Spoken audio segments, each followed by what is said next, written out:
Hi guys! Bes! CSPC na? Handa ka na ba? Ewan ko rin, Bes.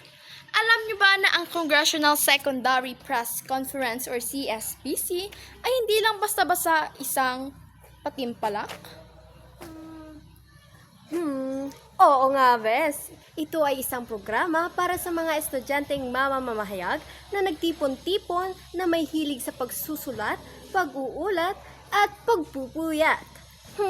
Pagpupuyat? Hoy! Layunin nito na mas mahasa ang kani-kanilang husay at talento sa larangan ng pamamahayag. Kabilang na dito ang news writing, feature writing, sci-tech, online pub, at marami pang iba. Ano ang pangalan mo at para sa'yo, bakit mahalaga ang campus journalism?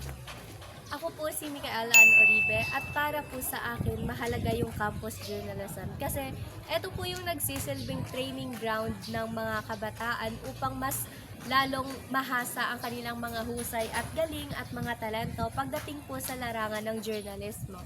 Kagaya po ng radio broadcasting, like mga pagsulat ng balita, yun po.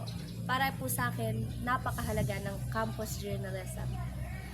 Alinsunod sa Republic Act 7079, ito ay nagtataguyod ng kalayaan ng mga mamamahayag upang mapaunlad ang kanilang etikal na pagpapahalaga at disiplina para sa estudyanteng mamamahayag. Good luck mga ka-journal!